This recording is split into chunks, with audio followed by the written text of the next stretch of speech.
Okay, great. Hi, Olivia. All right, so we should be streaming and we also are recording. So thank you so much. And I believe Crystal, she'll be joining us soon. But we can go ahead and get started just in the interest of time. I hope everyone is having a good week. Um, and I sent over the minutes from the last meeting.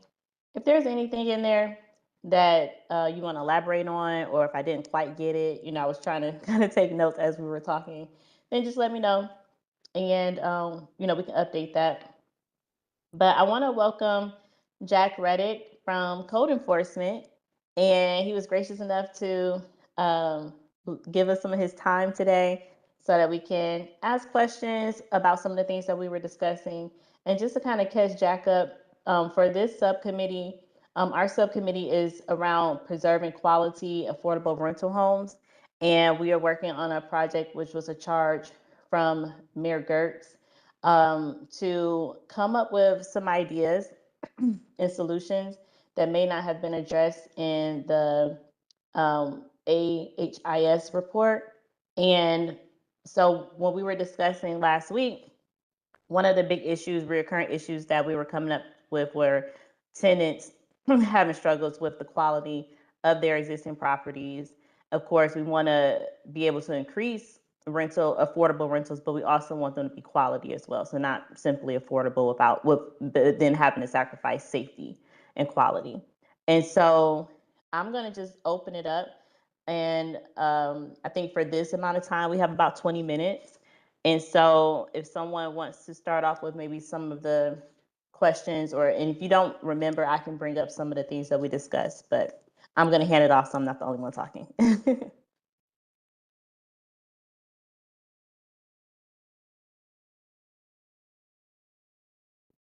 Hi, Jack. Thank you so much for being here.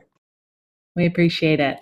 I'm Olivia. I'm the director at Athens Area Homeless Shelter. I was curious if you could just share the process for reporting and follow-up. And I think one of the questions that came up was, how often are the reports substantiated?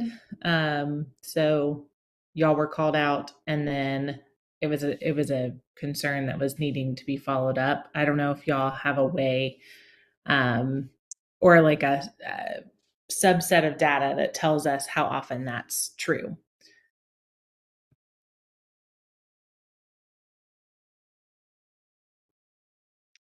Oh, I'm so sorry. I can't hear you, but maybe other people can.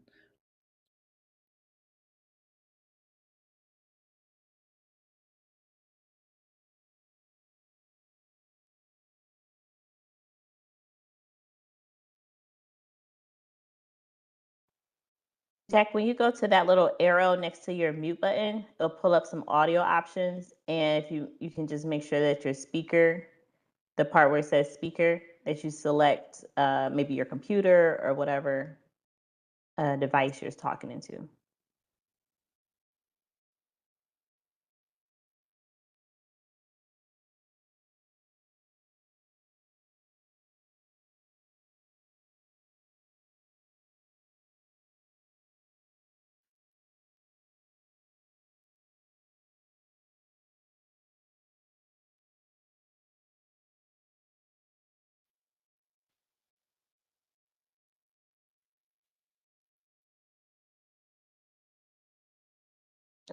Okay, so it's still not working? Let's see.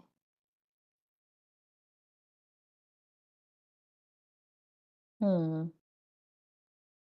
Do you maybe want to try to leave and come back? Okay.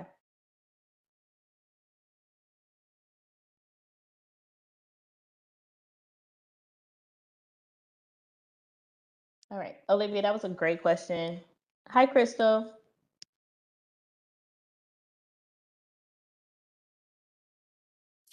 Hi. I'm in the car, so I'm listening, but my camera will be off. I'm trying to get back to my office. Yeah, absolutely. Safety first. Just as a quick update, we have Jack Reddick from Code Enforcement joining us today so that we can ask questions and discuss some of the ideas that came up last meeting. He was having a little issues with his audio, so hopefully he'll be able to join back on. Olivia was just asking him about if there's any data showing how many people are reporting code issues and how many of those instances are actually being substantiated where there actually is some sort of code enforcement issue.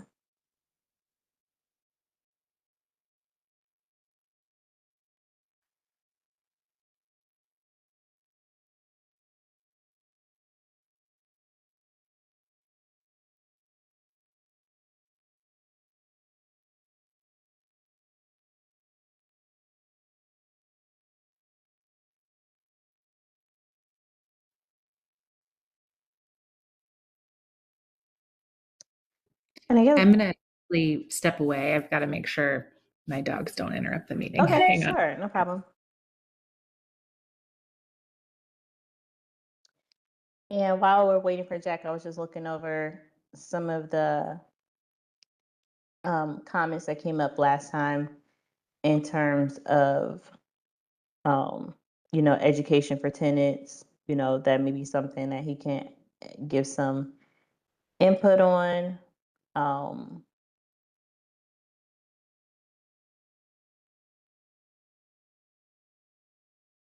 Can we go back to the incentives? Yes. Okay, so I do think we need to see how we can unlock the inclusionary zoning funds, because that has been set aside for repairs for homes. I don't know if that's for elderly or is that just for homeowners within Clarke County. In addition to that, what is that process? What does that look like? Because first and foremost, we can give them the education, but they're going to need to know what are the resources. And if the city has those funds available, how do they unlock them? And then coming up with, that's one, the incentive, but also the education and who can apply for these and what is the max. And I do like it that what is the pool of contractors? Are they going to be approved contractors through Athens-Clarke County, or do they choose to have those contractors? For me, I would rather have a contract with Athens-Clarke County so that it's better tracked and liability purposes.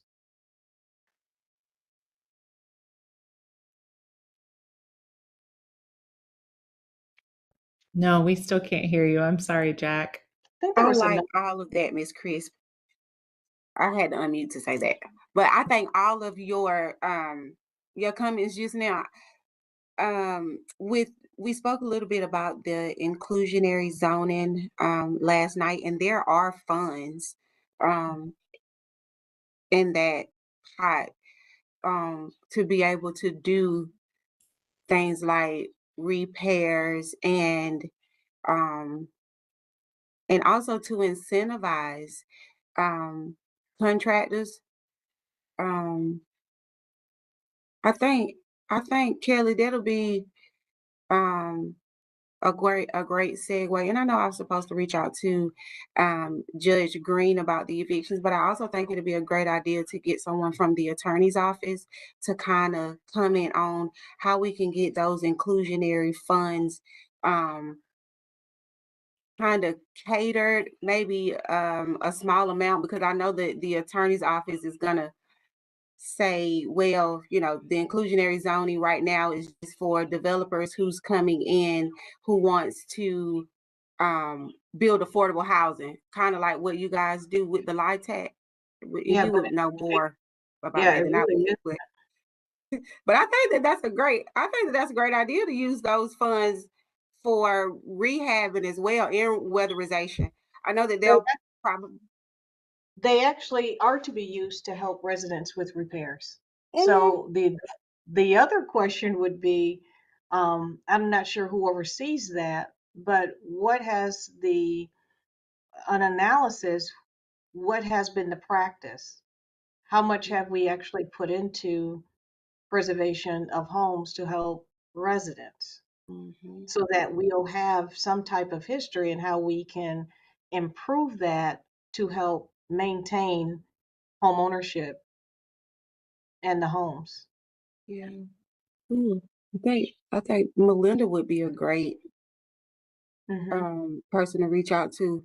I know right now that Historic Athens, as well as Athens Land Trust, has been local recipients of fundings for rehab and weatherizations through the ARPA funding currently. And so I think you wanted Miss Chris, girl. Make me excited. You're funny, Tiffany.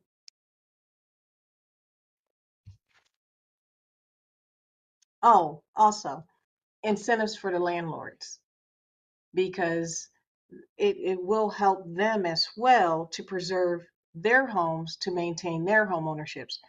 Not only for homeowners themselves, but we must look at landlords, because a lot of landlords got out of the business when COVID happened, and they did not receive money from the banks or any type of relief, so they lost their homes. So I do think the landlords need to have some type of outlet as well, so that could be a separate bucket for them.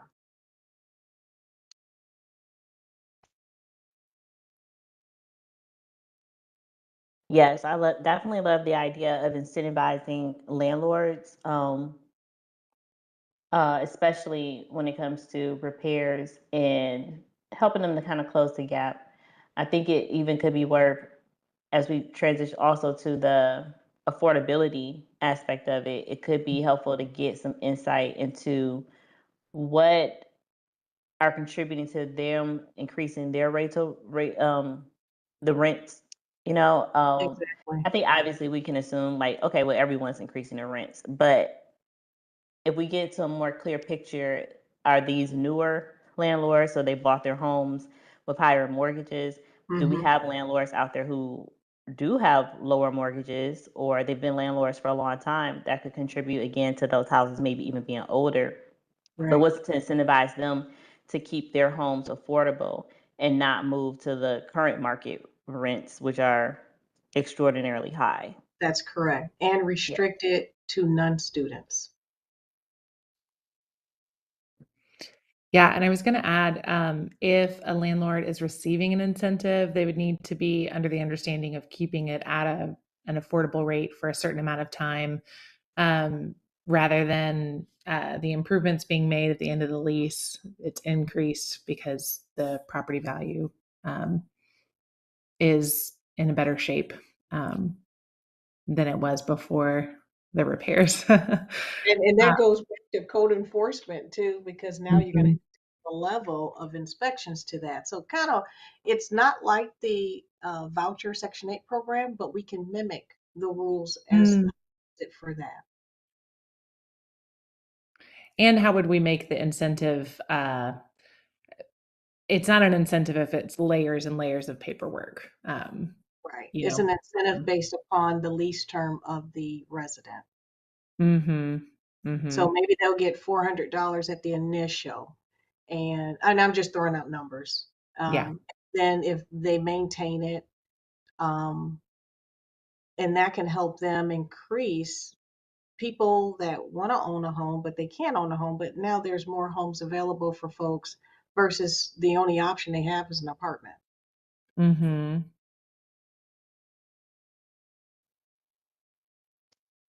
And then I think we have to consider, how do we bring apartment complex owners into the conversation as well? Because I know that's where Mm, well, yeah. I just feel like there's some of the repairs that we sorry, Jack.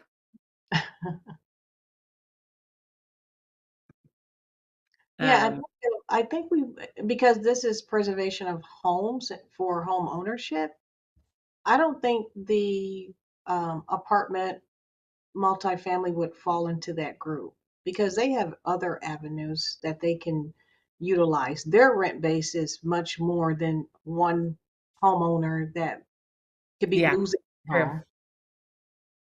And I just want to clarify because I'm not sure if I was at the meeting when the charge was put out. So I guess my understanding was that it was for affordable rental homes, not limited to single family, Yeah. but increasing affordability across the board, like increasing more options for affordability. Was that the case, or are we specifically speaking about single family or maybe duplexes? I'm thinking it was for single family. Because we I must discussed mobile I might have homes. understood it. I thought it was across the board, but Because then, it's always the little man that doesn't get anything. Hold on, I gotta find my email.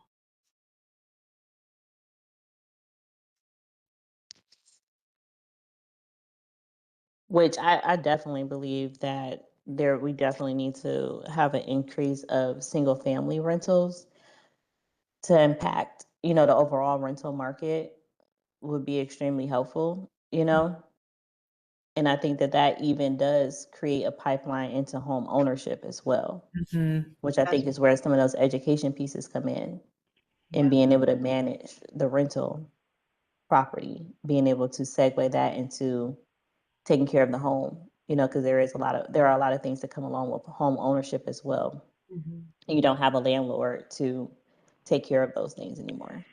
Right. Hello, can you hear me now? yes. Yes, we can hear you. I had to call in. I couldn't figure out how to get my mic working. Sorry about Okay. that. That's okay. Well, Thanks thank for you. being flexible. Yes. No problem. Okay. What questions did you have for me now? I'll let Um, Olivia go back to her question. yeah. So the basis of my question was just the tracking of code enforcement and reports that y'all are seeing. How often do y'all have a way to determine how often those reports are substantiated and need follow up? Because one of the things we discussed in the last meeting was um, uh, providing education about where code enforcement, when it's best to call code enforcement, and how y'all navigate uh, the tracking of that and the follow up. Mhm. So it's best to call us. We basically work as mediators between the landlords and the tenants. So we ask that the tenants give the landlords a written notice of whatever issues they're having and give them a reasonable amount of time to correct those issues. And after that, then give us a call, and then we would step in and address the issues with the landlord. We track that. I mean, we give them a notice, and on that notice, it would give them a certain amount of time to have the issues corrected. And after that point, we would contact either the landlord or the tenant and find out what's going on and do a reinspection and things like that, and then follow up with them to make sure it's corrected. Okay. How often are y'all when y'all are called out? Do y'all track how if it has to be multiple follow ups or um, what does that process look like if it's not addressed? That kind of thing. If there's multiple follow-ups, we'll only usually do multiple follow-ups if there's some kind of progress being made. If there's 5 issues and and none of them are corrected when we come back, then that would be a problem. So but if they have made progress on 3 of them or 2 of them, then we give them more time. If they don't make any progress at all, sometimes we might have to issue a citation. If it just depends on how if we feel like they're not making any steps to correct whatever issues we're trying to address, we may have to issue a citation at that point. Okay. I was just And curious, what are some of the common complaints or issues that you are seeing? And I guess to piggyback off of Olivia, is it very often that people are complaining about things that are not technically code enforcement issues? That happens sometimes. In that case, we'll try to give them guidance on what they can do in order to get it corrected outside of using code enforcement. Um, Most of the issues, the most frequent issues that we have are like plumbing leaks, things like that, ceiling leaks, um, let's see, broken windows, broken doors, things like that. It's never, most of the time, there's nothing very, very serious. But if it is something serious like a sewage or something like that, we definitely be more aggressive with that. Do you find that they have already reached out to their landlords before reaching out to you, or are they reaching out to you all first? Are they following that process? It's a mixed bag. Sometimes they reach out to us before they contact the landlord, and if that's the case, we tell them to give the landlord an opportunity to correct the issues before they reach out to us. But sometimes they have done everything they can to get the landlord to repair the issues, and then that's when they come to us and we step in and help with that. Jack, how often do you see tenants call and they don't want to go through with the complaint against code enforcement because they're afraid of retaliation? Every now and then, I'd say maybe once or twice a year. That doesn't come up very often at all. Okay.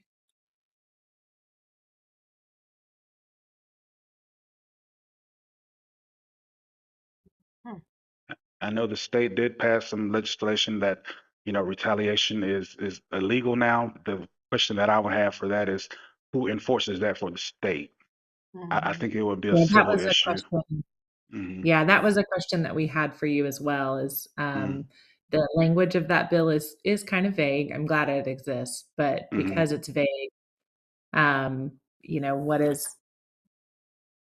who is following up after if an eviction is Yeah. processed because of other concerns, that kind of thing.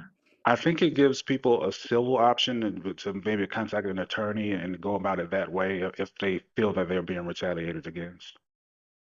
Mhm.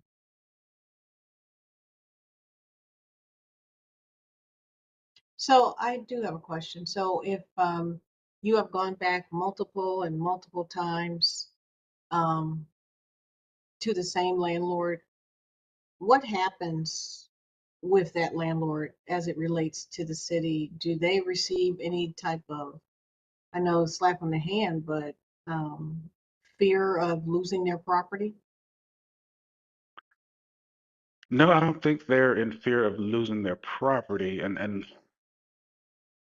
no, they wouldn't be in fear of losing their property. What we would do is if we find that it's the same issue that's not being addressed or being corrected, we have the option. It's kind of a nuclear option for us. We rarely use it, but we can issue a citation for each day that the violation exists. So Okay. Do they if ever they're do excuse they me. ever have to go to court? Yes, but Okay. that's one of the reasons why we don't issue the citations that way, because every time that we issue a citation, that extends the court date. Mm, okay.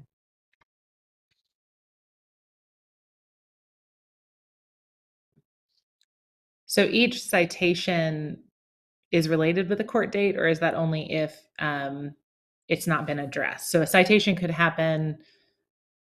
That's what I'm trying to understand is Mm, if a landlord receives a citation because they didn't address a concern within the time frame that they were given, mhm. um, that citation they do need to go to court about that citation.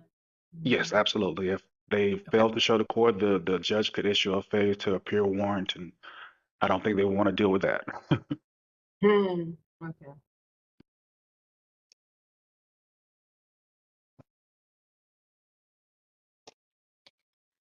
Do you all have a way of seeing if the landlords, let's say like your repeat offenders, right?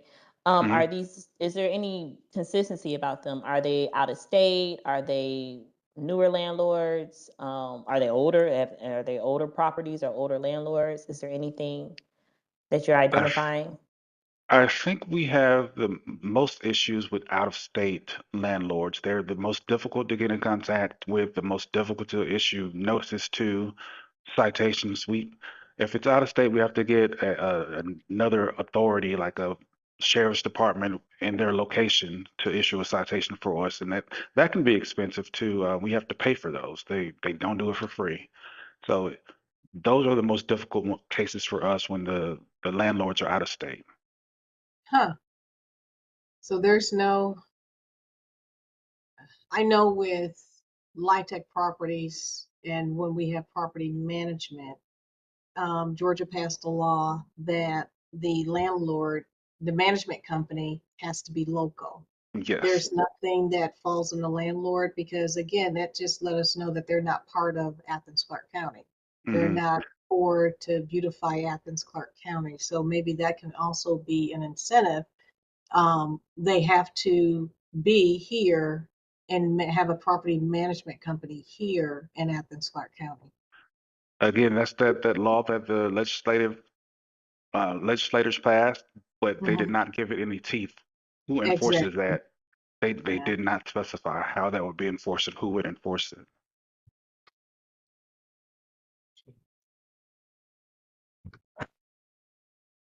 That's unfortunate because that does sound like that could, It would be be a so very helpful. helpful I was thing to glad when have. they, yeah, I was glad when they passed it, but I was reading through it. I'm like, who, if they don't do this, what happens?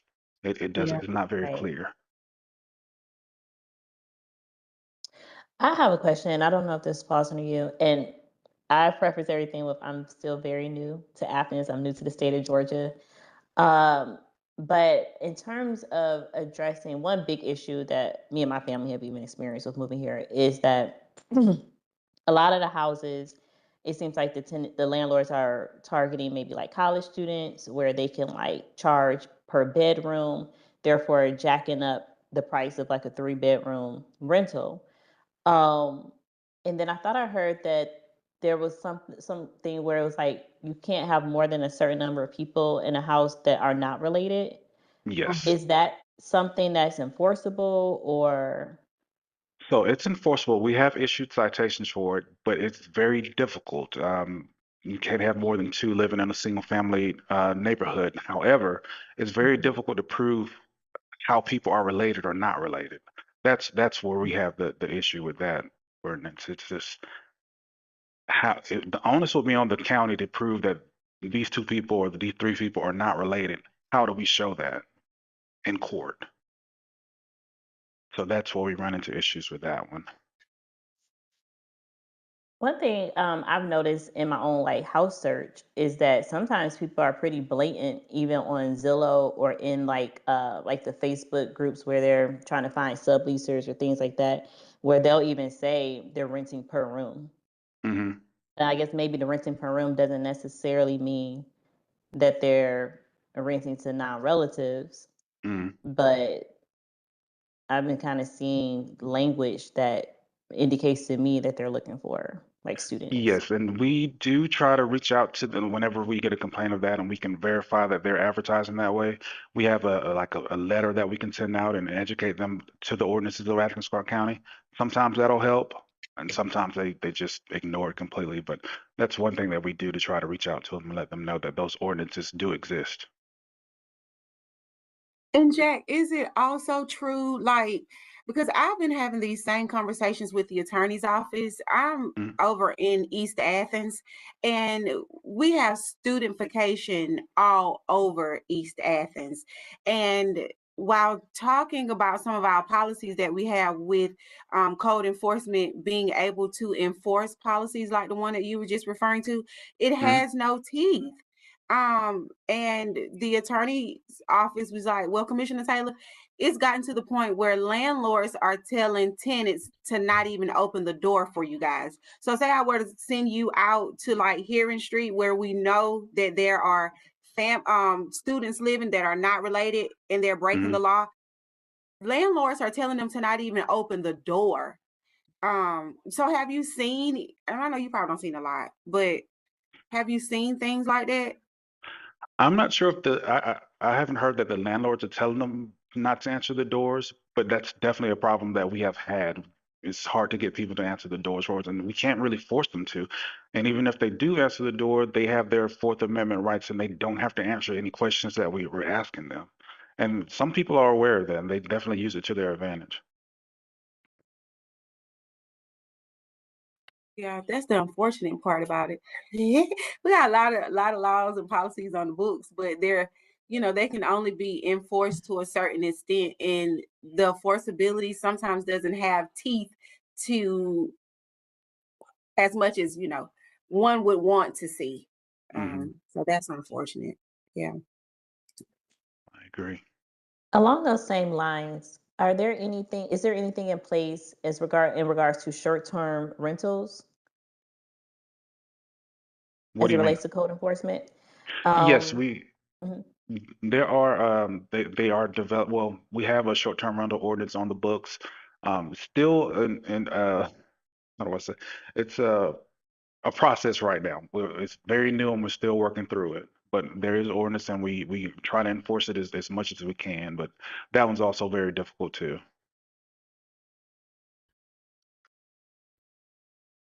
That Is that ordinance is constantly being amended and Yes. brought back because Yes. we are being sued left and right. Yes. Yeah, so Airbnbs are sticky. Sure, yeah. The funny thing is we don't really get a lot of complaints from the community about the short-term rentals at all. I mean, we probably get, oh my goodness, just a couple a month. Not very many at all. And that's crazy because we have over 900. Hmm. Jack, I'm curious. We've talked about landlord incentive programs to help with repairs. Hmm. From what you're seeing, do you think that a stopgap measure, so a tenant has reported a problem, the Hmm. landlord is saying, I can't, or I either is not responding, maybe because of lack of funds, Hmm. or is saying, I can't fix this. Do you think that you see that enough to where a landlord incentive for repairs to keep a unit affordable would be an effective measure to try and keep rental rates affordable and accessible? I think it would definitely help keep the rental rates affordable, and but it's not an issue that we come into have a problem with very often. But it would be a good resource to have to, if we come across it, to be able to let them know, hey, you can reach out to this resource, and if you need assistance with it, it would be a good option to have.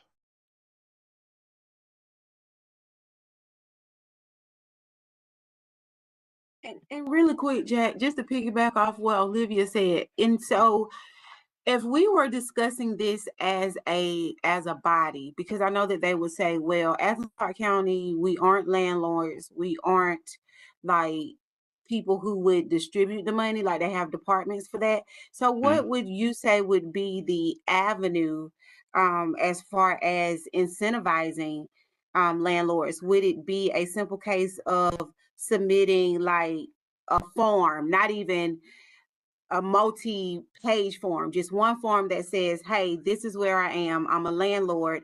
These are the issues that I have. I want to keep my units affordable. Submit it, and they receive the funding, or they would receive like maybe a stipend.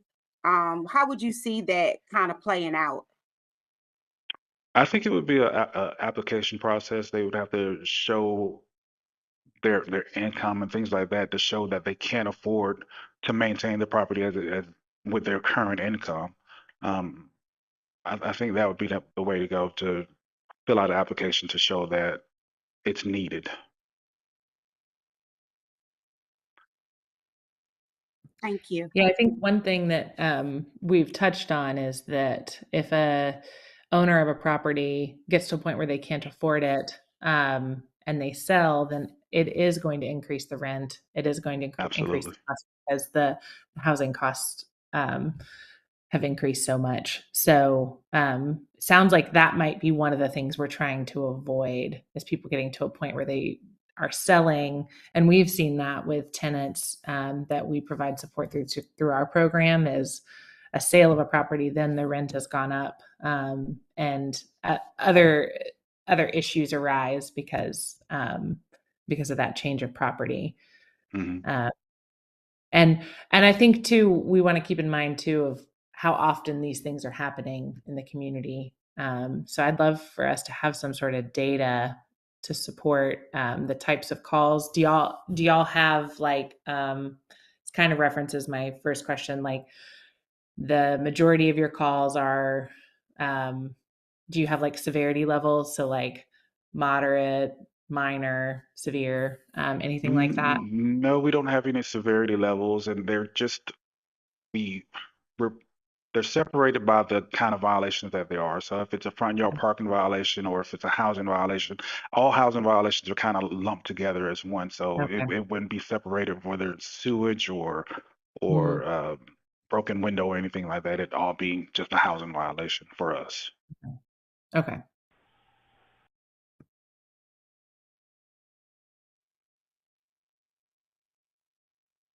I like your question, Olivia, because it also has me thinking too, is there some sort of program with our partners who do our housing partners where they can purchase homes from distressed landlords, therefore maintaining that affordability? That could be an option as well. I love that. I love that. I think that is very important.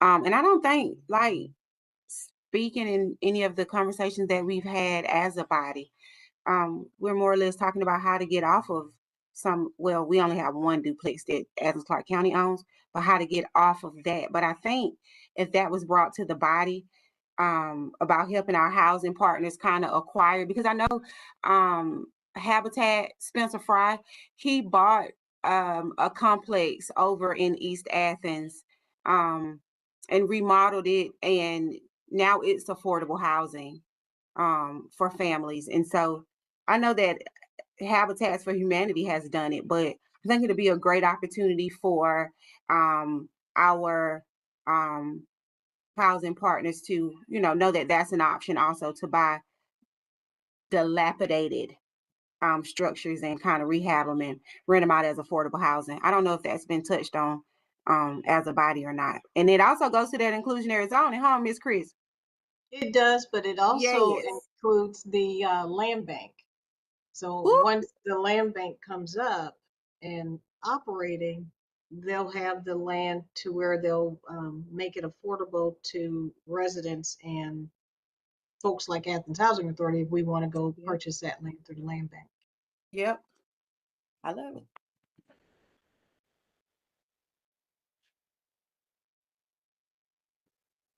Does anyone have any more questions for Jack?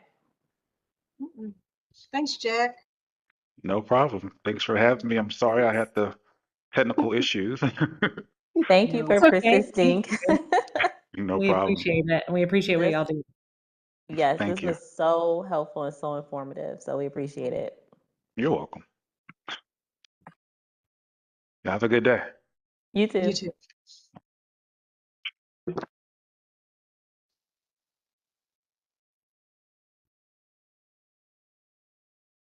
All right, guys. Well, I thought that was really, really helpful. And those were some really great questions. I was just trying to keep up with the note taking over here. But that was really good. Really good.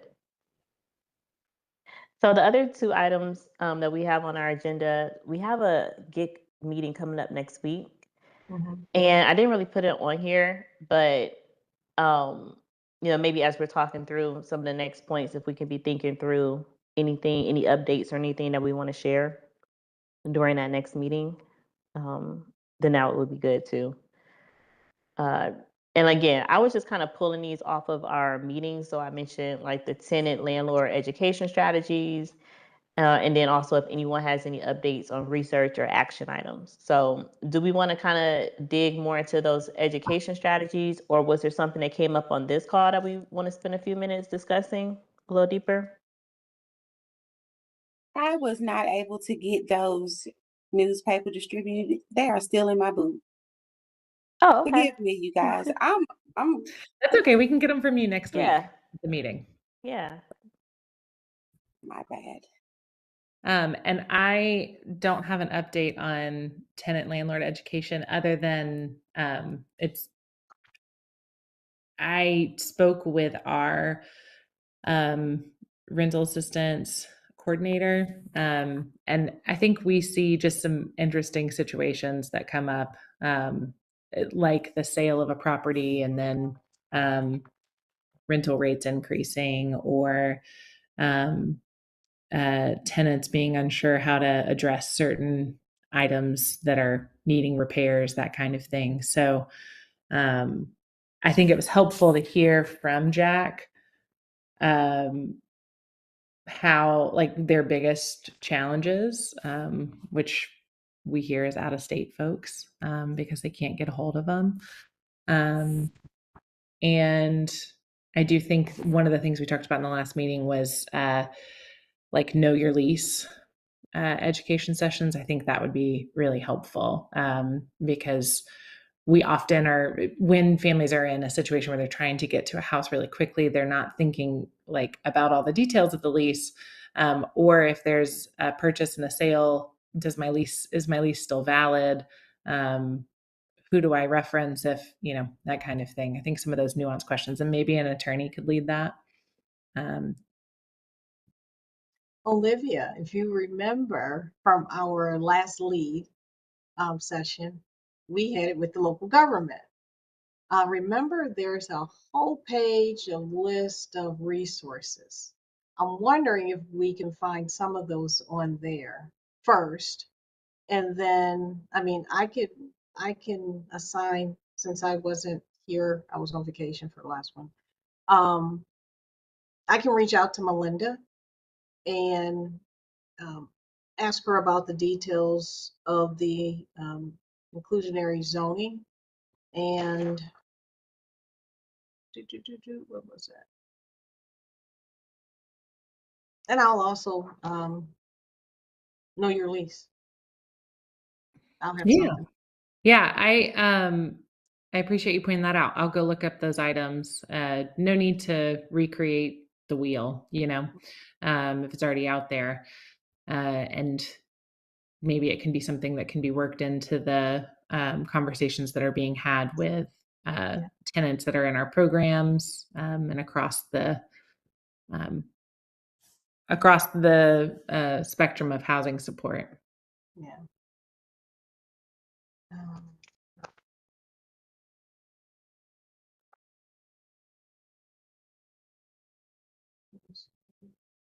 So I have one question. So did we clarify whether or not we are focusing solely on single family homes or including the apartments? When I reach out to, no, go ahead. I think you were going to say what I was going to say. Yeah. When I reach out to Melinda, I can get clarification, because I was looking up the emails and it did not distinguish. It just says preservation of rental homes. And I'm not sure if those rental homes include multifamily or not. Okay, thank you. You're welcome.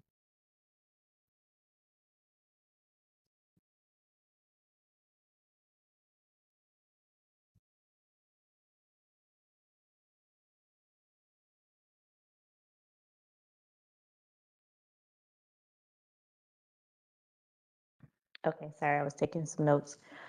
Well, we have a few more minutes. Do we want to kind of discuss? We got a lot of information from Jack.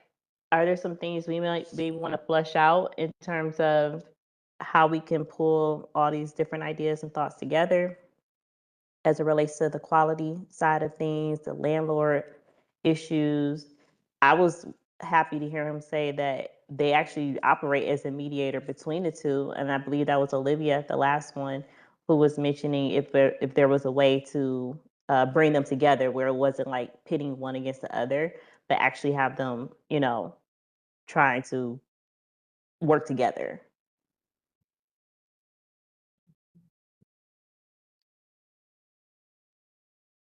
When is this due, Mr. Question? I believe our final presentation, is it in January or February? I want to say maybe February.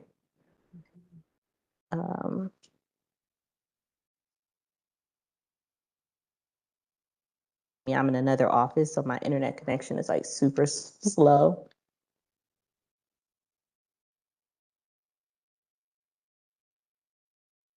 I can confirm. I'll send out an email just with like the timeline, because we've gotten so many emails. So I'll send out just kind of a refresher of the timeline. I believe the final one was like February, but I think there was another meeting where we were going to maybe present to the committee, and then that presentation would then go in February, I believe. Yeah, the reason why I asked, because you're right, we had a lot of conversation today. Just looking at, I think conceptually, we need to start putting together who would this be for, a summary of our project.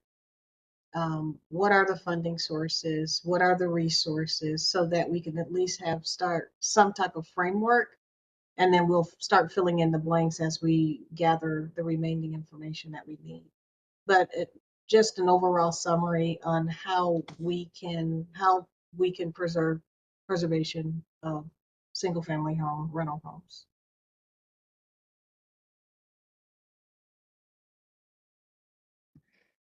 I will say I wish we had more data to reference specifically about what are the concerns. Because hearing from Jack,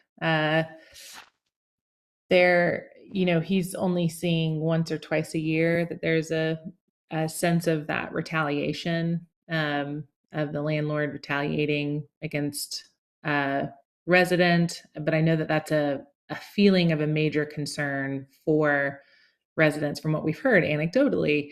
And it would be helpful to provide that clarity to residents of, it is less of a concern. Like it may be a perception, and it may be a reality that we're not capturing. And I don't have an answer for that, but that's where I'm kind of stuck is when we are going toward making a recommendation, just making sure we've got the data to back it up, so that we're recommending something. If we're recommending landlord incentives for repairs, that the qualifiers we have in place for that. So it needs to be an older home. It needs to be preserving the ownership so that the rate stays affordable. Is that the direction we want to go in?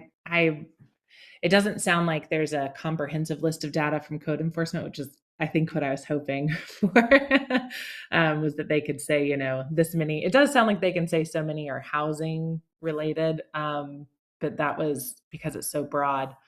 I don't know. Do y'all have any thoughts on that? That's kind of where I'm stuck of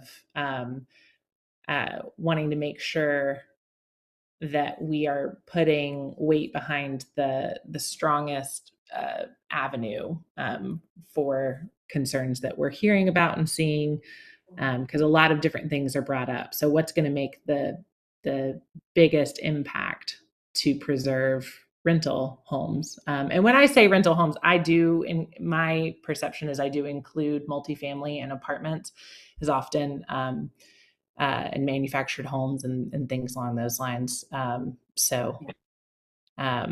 Just wanted to note that.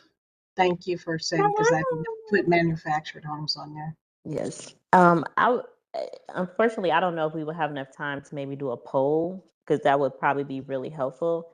My suspicion is that your hunch is correct, but they may not disclose that type of information to code enforcement or to the landlord, because they wouldn't want to even give that person an idea like of retaliating, but they may disclose that to someone who's on the other side of the resource of helping them.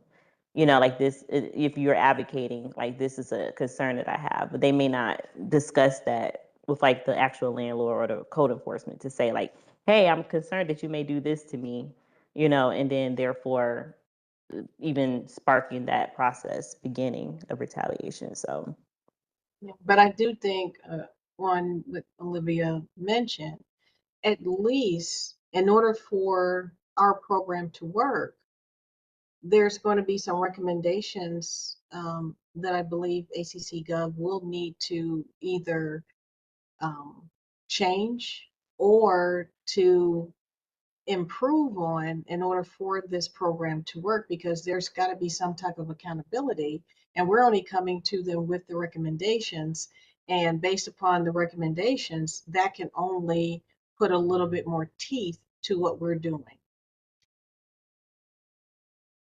Because I'm pretty sure there got to be some type of work order tracking database that they have to ticket folks with. So we're not looking for the details, we're just looking for the numbers.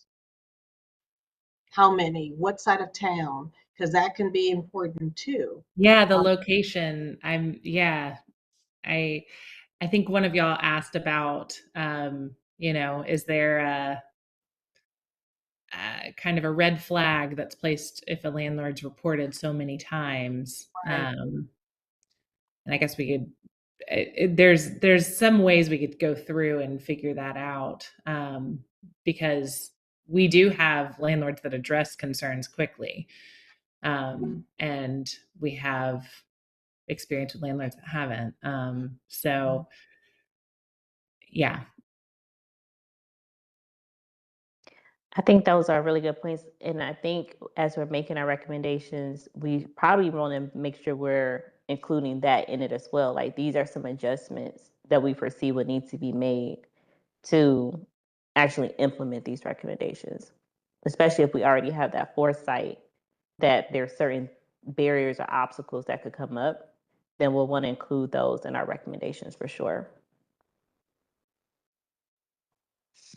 So in terms of recommendations, are we thinking we want to maybe come up with, instead of make one main project that we want to implement, maybe like, it sounds like we have about 3 solid recommendations that move us towards that overall goal of preserving the quality of affordable rental housing. Do we want to move forward with that? Because I think even as soon as next meeting, we can really narrow down what are our top 3 recommendations.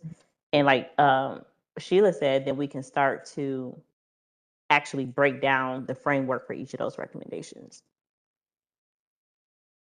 Are we thinking that's the direction we want to go in, or maybe one big project sort of thing?